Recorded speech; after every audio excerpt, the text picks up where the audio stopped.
हाँ तो स्टूडेंट्स, ये रही आपकी प्रॉब्लम नंबर 1.1 जिसमें वो कह रहा है कि express each of the following complex numbers in Cartesian form.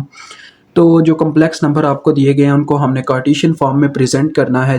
तो अक्सर बच्चे इसको देख के इसको मुश्किल समझ लेते हैं ऐसे क्वेश्चंस को। तो ये काफ़ी इजी है बच्चों, ये आप ऑलरेडी कर चुके हुए हैं अपनी बुक इलेक्ट्रिकल नेटवर्क एनालिसिस में। ठीक है जी, जिन्होंने मुझसे स्टडी किया उनको तो पता होगा, अदरवाइज़ चले हम आपको करवाते हैं। तो देखें, असल में मैं आपको ना पहले ई का फार्मूला यहाँ पे बताऊंगा। कार्टेशियन फॉर्म होती है बच्चों काज और साइन की फॉर्म में इसको प्रेजेंट करके इसकी एक फॉर्म हमने बनानी होती है, वो मैं आपको बता ही दूंगा, टेंशन नहीं लेनी, जब बनाएंगे आपको पता चल जाएगा। ये जो ई है ना, इसको इस तरह से, मतलब इसका मेन जो मेजर फार्मूला वो ये है, ई की पावर जे थीटा। ठीक है, असल ये चीज, ये जो आपको नजर आ रही है ना, ये चीज है। देखें, अगर इस फर्स्ट वाली को देखें तो ई की पावर जे थीटा, थीटा यहाँ पे पाई के बराबर है। और ये किसके बराबर होता है, यानी कि इसकी कन्वर्जन होती है। ये है बच्चों अभी आपके सामने कौन सी फॉर्म, ये एक्सपोनेंशियल फॉर्म होती है और इसको कहा जाता है यार पोलर फॉर्म। ठीक है, और जिसमें हम कन्वर्ट करने वाले हैं कार्टेशियन फॉर्म में, उसका फार्मूला ये होता है इसके, यानी कि ये इसके बराबर होता है। देखें, कॉस थीटा प्लस जे साइन थीटा। तो ये इसका फार्मूला है जिसे आपने लेके चलना है इन सबको सॉल्व करने के लिए। ठीक है, तो मैं यहाँ पे कोशिश करूँगा सारे ही सॉल्व कर दूँ। वैसे मेरा तो दिल था मैं एक आधा सॉल्व करूँ, बाकी आप खुद कर लेंगे। चले आए हम स्टार्ट करते हैं। फर्स्ट ऑफ ऑल इसकी फर्स्ट जूस, तो देखें ये है 1/2 ई की पावर जे पाई, यानी कि यहाँ पे जो अपने पास देखें थीटा है वो पाई के इक्वल है। यार ये मैंने नीचे लिख दिया, चलें आप समझते हैं कि ये ई की पावर आई, इतना तो आप जानते ही हैं ना। तो देखो क्या होगा, ई की पावर ये जे पाई है, यानी कि एंगल हमारे पास पाई है, और ये 1/2 एक अलहदा टर्म है। 1/2 को ऐसे शुरू में लिखो और अंदर ई की टर्म को एक्सचेंज कर दो इस फॉर्म में, cos थीटा प्लस जे साइन थीटा में। अब देखें क्या आ जाएगा, cos पाई प्लस जे साइन पाई। और बच्चों आप सब कैलकुलेटर पे भी चेक कर सकते हो, वैसे भी आपको इल्म होना चाहिए, साइन पाई 0 होता है और cos पाई -1 होता है। डेट्स वाई ये टर्म तो पूरी 0 होगी, ये आ गया सिर्फ -1 प्लस 0 जे तो खत्म हो गया, -1 रह गया, -1 बाहर मल्टीप्लाई हुआ और आपका इसका आंसर आ गया -1/2। अब यार दूसरी टर्म मैं आपको सामने वैसे ही यहाँ पे प्रेजेंट करने लगा हूँ। देखें, क्योंकि एक टर्म के अंदर ही दूसरी टर्म छुपी हुई है, यहाँ पे कुछ क्वेश्चन ऐसे हैं। आप देखें यहाँ पे बस माइनस आ गया। देखें, जब ऐसा हो कि ई की पावर -j पाई आपके पास आ जाएगा, तो आपने पता क्या करना है, इस माइनस का इस्तेमाल करना है पाई के साथ, यानी कि आपने जे को पॉजिटिव ही रहने देना है, क्योंकि यहाँ पे थीटा नेगेटिव हो सकता है, जे के साथ माइनस नहीं हो सकता, फिर नहीं तो फार्मूले में चेंजेस आ जाएंगे, आप फंस जाओगे, फार्मूले में चेंजेस लाने पड़ेंगे। तो देखो अगर ऐसा हो तो फिर ये होगा, देखो इसके साथ आएगा माइनस, यानी यहाँ पे अब माइनस पाई पुट होगा, यहाँ पे भी माइनस पाई पुट होगा। और आपको एक चीज बताता चलो बच्चों, साइन माइनस पाई भी 0 ही होता है, ये आप कैलकुलेटर पे चेक कर सकते हैं। लेकिन कास जो है, कास की एक ये अपनी कह लें कि नेशनैलिटी है या प्रॉपर्टी कह लो, या आप वैसे ही कैलकुलेटर पे ही चेक कर लो कि कास माइनस पाई भी बच्चों -1 ही होता है। आपको मैं रुके आपको करके दिखाता हूँ, cos minus and pi, where is pi, this is our pi, ये तो वैल्यू देगा यार,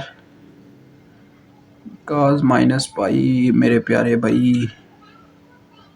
एक ये बहुत यार यहाँ पे मसले होते हैं कि हमें एंगल वगैरह जो है ना यहाँ पे, हाँ जी बच्चों ये मुझे समझ आ गई है मेरे कैलकुलेटर का क्या मसला था। मेरा कैलकुलेटर रेडियन फॉर्म में नहीं था, तो ये रेडियन फॉर्म ना अक्सर कभी कभार कैलकुलेटर्स में मसला करती है। किसी कैलकुलेटर में जिनका कोई ये वाला मसला आ रहा हो ना, जो मेरा आ रहा था, यहाँ पे 0.999 ऐसे वैल्यू आ रही थी, मुझे चाहिए इस फॉर्म में, मुझे इस फॉर्म में नहीं चाहिए यार, इशारिये की फॉर्म में नहीं चाहिए मुझे आंसर, मुझे यहाँ पे डायरेक्ट आंसर मतलब कि एग्जैक्ट वैल्यू चाहिए, तो अप्रॉक्सीमेशन नहीं हमें चाहिए। उसके लिए आपने पता है क्या करना है, ये देखिए कैलकुलेटर ऑन आपने करना है, शिफ्ट साथ में ये मोड की आपने एंटर करनी है। ये देखें चौथे नंबर पे आपका रेडियन होगा, 4 आप जब पुट करोगे रेडियन में चला जाएगा, अब आपको एग्जैक्ट की मिलेगी। ठीक है, तो देखो ये आपके सामने करने लगूं, cos माइनस पाई, ये देखें ये मैंने पुट किया, -1 ही मिल रहा है, वही आंसर जो हमें cos पाई दे रहा था।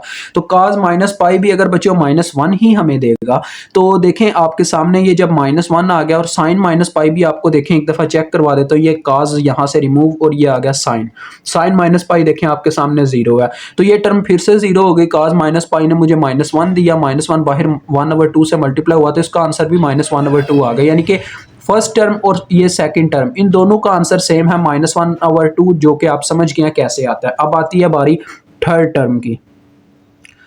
अब वो टर्म है बच्चों, देखो e की पावर j π/2, ये तो काफ़ी सिंपल है, बस एंगल 90 डिग्री आ गया, 90 डिग्री पे राज करने वाला हमारा चीता साइन है। तो चलें देखते हैं जी, ये तो डायरेक्ट j थीटा की फॉर्म है ना, यानी कि बाहर कोई टर्म नहीं है, cos आ जाएगा cos π/2 प्लस j sin π/2। अब बच्चों आप चेक कर सकते हो अपने कैलकुलेटर्स पे, साइन π/2 1 के बराबर होता है, या आपका काम है चेक करना, क्योंकि मैं चेक क्या करना है यार, मुझे पहले ही पता है ये साइन π/2 1 के बराबर होता है, ठीक है। ये 1 आ जाएगा, तो ये देखो ये 1 आ गया, ये 0 आ गया, ये 0 आता है, तो 0 प्लस j, ये सिंपल 0 प्लस j आ रहा है, तो इसका आंसर है आपका j, ठीक है जी। अब देखें दूसरी टर्म में उसने क्या बताया, उसने बताया कि अगर आपके पास e की पावर -j π/2 हो, देखें यहाँ पे माइनस हुआ, इसका मतलब आपका एंगल नेगेटिव हो गया। अब आपका एंगल है फार्मूले के अकॉर्डिंग माइनस थीटा मीन्स ये है -π/2, तो यहाँ पे सबकी जगह पे क्या पुट हो जाएगा, -π/2, ठीक है। अब आप ना ये चीज़ चेक कर सकते हो बच्चों, cos -π/2 भी 0 ही होता है, बट साइन -π/2 माइनस में चला जाता है, यानी कि साइन की ये प्रॉपर्टी नहीं होती कि वो साइन को माइनस को अपने अंदर ऑब्जॉर्व कर सके। दिस इज द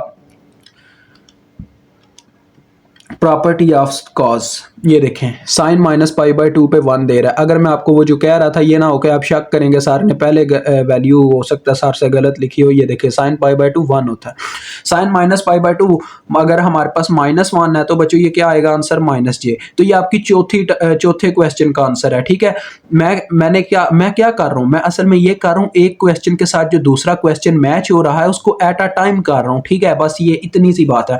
अब देखें इसके बाद ये वाली टर्म आती है, ये शायद आपका 5वां क्वेश्चन बनता है जी, बिल्कुल। तो ये 5वां क्वेश्चन है, e की पावर j 5 π/2। तो यार सिंपल है, देखें वही टर्म है जो हमने पहले किया, बस क्या आ जाएगा, देखें cos 5 π/2 प्लस j sin 5 π/2, ये आपके पास आ गया। अब इसको ट्राई करते हैं अपने कैलकुलेटर पे।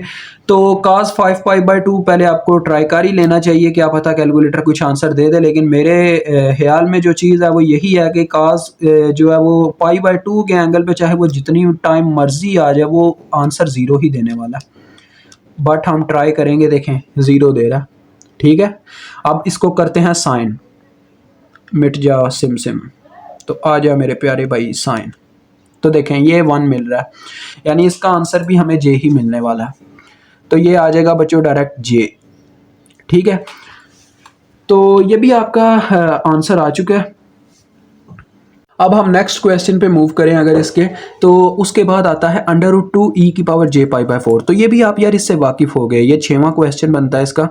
तो देखें e की पावर है √2 है शुरू में, और e की पावर है j π/4, यानी कि यहाँ पे एंगल की वैल्यू π/4 है थीटा की, तो √2 तो बाहर मल्टीप्लाई होने वाली टर्म ऐसे आ गई, ठीक है। अब देखिएगा ज़रा गौर कीजिएगा, cos ऑफ π/4 आ जाएगा पहले नंबर पे, यानी cos theta plus j sin theta, मतलब कि j sin π/4। और आप सबको पता होना चाहिए बच्चों कि π/4 पे दोनों वैल्यूज सेम ही होती हैं, cos और sin की, वो होती है 1/√2, ठीक है। देखो इसकी वैल्यू आएगी 1/√2, तो यार एक स्टेप चलो आपके लिए कर देता हूँ, √2 इंटू 1/√2, ये cos की वैल्यू आपको कैलकुलेटर देगा, आप निकाल के चेक कर सकते हैं, j और साइन पे भी आपको यही वैल्यू मिल रही होगी चाहे वो π/4 पे है। तो जब आप √2 को अंदर मल्टीप्लाई करवाओगे, देखो बच्चों दोनों के बटे से √2 कटेगा और ऊपर वाली टर्म्स का आंसर आ जाएगा, यहाँ पे रह जाएगा 1, यहाँ पे रह जाएगा सिर्फ j, तो ये आपका आंसर है इस टर्म का, ठीक है, 1 प्लस j। अब हम मूव करते हैं इसकी 7th टर्म पे, ये 7th, हाँ जी। अब 7th टर्म में आपके पास है √2 e की power j 9 π/4।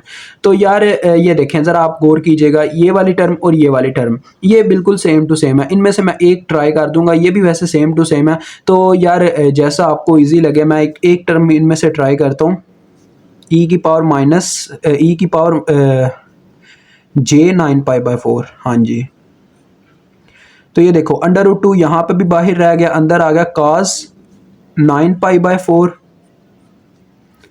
Plus j sin 9 π/4, ठीक है जी।